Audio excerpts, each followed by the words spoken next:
آئے گا رمضان شریف کا، سویرے درس پہ آؤ کہتے نیند بڑی آتی ہے، سویرے 2 سپارے پڑھ کے سویا کرو کہتے صاحب نیند بڑی آتی ہے، فجر کے بعد یہ تو وقت ہوتا ہے اللہ اللہ کرنے کا شہری کا، کھاتے جا رہے ہیں سو لوگ جماعت سے نماز نہیں پڑھتے سو جاتے، جماعت کا ثواب چھوڑ کے سو جائیں گے۔ بھائی رمضان مبارک میں فاقہ کشی کی ٹریننگ ہوتی ہے، فاقہ کشی کی تربیت لے، رمضان میں روکے اپنے آپ کو، تربیت ہوگی۔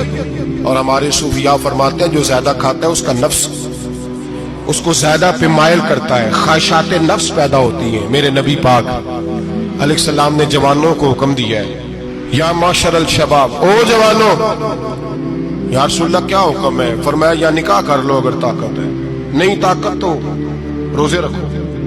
حضور روزے سے کیا ہوگا؟ فرمایا تمہارا نفس کچلا جائے گا، شیطان وسوسہ اندوزی نہیں کرے گا۔ آج نوجوان بڑھ بڑھ کے کھاتا ہے، بہت زیادہ کھاتا ہے، کبھی اس ہوٹل سے کھاتا ہے کبھی اس ہوٹل سے کھاتا ہے۔ اتنا زیادہ کھائیں گے تو نفسانی قوتیں اچھل کر کے آئیں گے، مشکل ہو جائے گا۔ شادیاں دیر سے ہوتی ہیں، ماں باپ آنکھیں بند کر کے بیٹھے ہوئے ہیں۔ اگر ماں باپ کی ذمہ داری ہو اور ماں باپ نکاح نہ کرے تو نبی پاک نے فرمایا بچے گناہ کریں گے تو جتنا گناہ بچے کو اتنا باپ کو بھی ہوگا۔ تو ماں باپ چپ ہے، دوسرا شادی مشکل بڑی ہے، مہنگی بڑی، اور تیسرا نہیں کر رہے کچھ لوگ تو روزے بھی نہیں رکھ رہے۔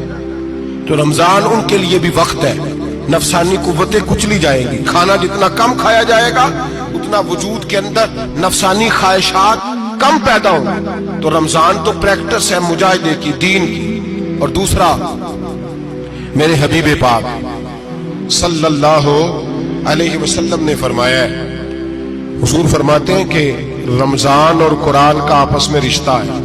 قرآن پاک کتنا پڑھنا چاہیے روزانہ؟ زیادہ سے اللہ جزا دے، امید ہے آپ زیادہ سے زیادہ ہی پڑھتے ہوں گے۔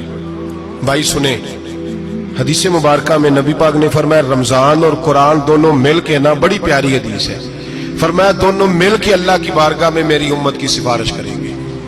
رمضان اور اللہ اکبر، کس طرح؟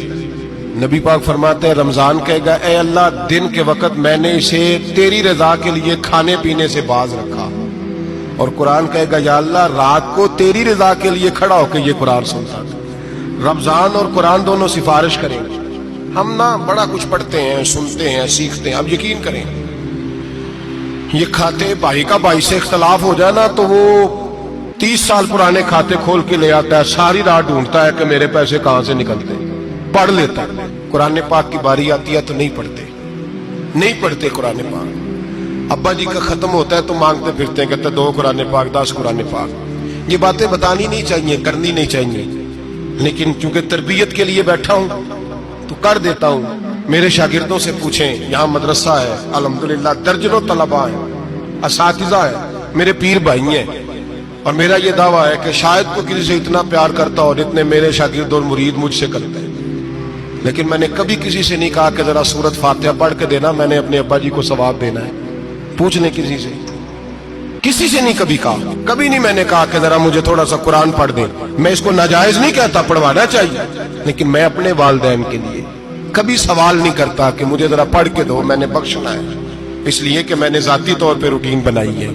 میں سمجھتا ہوں کہ کائنات کے اندر میرے اوپر جن لوگوں نے احسان کیے ان میں سب سے زیادہ حصہ میرے ماں باپ کا ہے۔ میں سمجھتا ہوں اس بات، کتنا نالائق ہوں میں کہ میں 1 مہینے میں ایک قرآن پاک بھی پڑھ کے ان کی روح کو احسال نہیں کر سکتا۔ میرا یہ طریقہ ہے ذاتی، میں قدغن نہیں لگاتا، میرا ذاتی طریقہ یہ، الحمد سے شروع کرو اور 2 سورتیں چھوڑ کے قرآن پاک ختم کر دو آخری، اور پھر فلق اور ناس سورتیں ساتھ لے جاؤ۔ یہاں بیٹھ کے سالے ثواب نہیں کرنا، ختم نہیں دلانا، ساتھ لے جاؤ، قبر پہ کھڑے ہو جاؤ اور فلق اور ناس سورتیں قبر پہ بیٹھ کے تلاوت کرو، اور جو قرآن مجید پڑھا ہے ان کی روح کو وہاں احسال کرو۔ او بھائی، اولاد جب ماں باپ کے لیے پڑھتی ہے تو اسے کہنا نہیں پڑتا اللہ بخش دے، اس لیے کہ اولاد کی نیکیاں خود بخود ماں باپ کے کھاتے میں جمع ہوتی ہیں، خود نیکیاں جمع ہوتی ہیں۔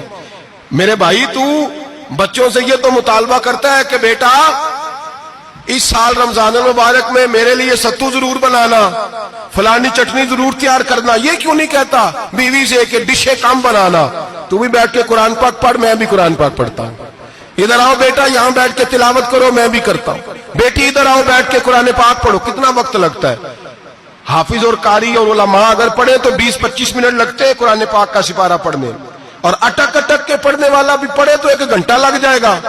اور میرے نبی پاک صلی اللہ علیہ وسلم نے فرمایا جو قرآن پڑھتے ہوئے اٹکتا ہے اللہ اسے ڈبل ثواب عطا فرماتا ہے۔